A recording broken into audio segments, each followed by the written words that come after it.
Zoe Williams is with us also this evening. Oh, she's going to be playing a big part in the Sport Relief Challenge, and she's also here because she's been investigating a story which echoes a topic dominating the headlines.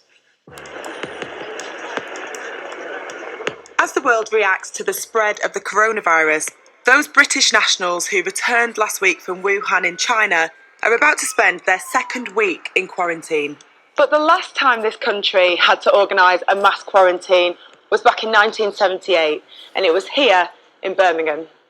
For a few months, the city was threatened with a potential outbreak of a killer disease called smallpox, which is highly contagious through person-to-person contact, with symptoms of high fever and a distinctive rash. Thousands flocked to be vaccinated, and over 300 people ended up in quarantine, either in their own homes or at East Birmingham Hospital. At that time, cases of smallpox were extremely rare. Global vaccinations had pretty much wiped it out. So how had this city ended up with such a health scare? At the University of Birmingham, research was being carried out with the smallpox virus in one of the medical school's labs. 40-year-old Janet Parker was a medical photographer working within the building. She accidentally came into contact with this deadly disease, and sometime later, she started to feel unwell. But over the next few days, Janet got seriously ill. Professor Deborah Simmons, a junior doctor at the time at East Birmingham Hospital, was one of the first to treat Janet, who had a fever and a strange rash covering her body, and she suspected the worst. The rash was rather horrific, really, and I did think that it might possibly be smallpox.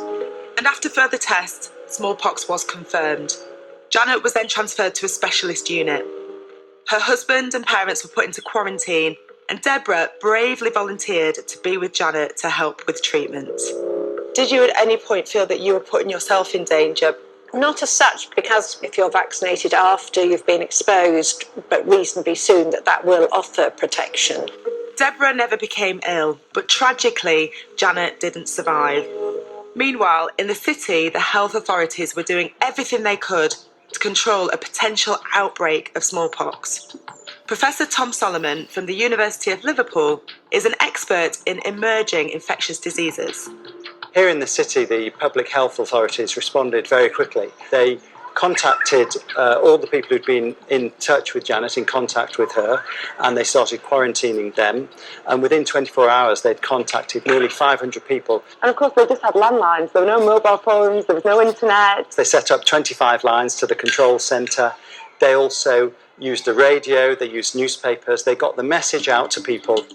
One of those ending up in quarantine was John Richmond, who was the ambulance driver who had responded to a call to take Janet to hospital from her parents' house.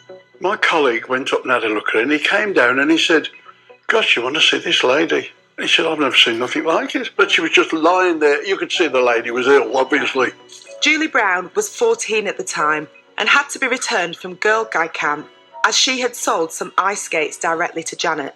A police car came onto the campsite where we were camping. He'd come to actually take me home because I got to go into quarantine along with my mother. Was that scary? I didn't see it as a scare, which as an adult now I probably would. After a few weeks, John and Julie were given the all clear. And after some extra time in quarantine in her flat, so was Deborah. What a moment seeing you all come together. So just over 40 years ago, you all shared this rather unique experience. Of course, the one thing you also share in common is Janet. I remember this lady just being terribly ill. I got to know a little bit about her life before she'd come into hospital. Apart from Janet's mum, who survived, no one else in the city caught smallpox. And throughout the world, Janet is the last confirmed death caused by this dreadful disease.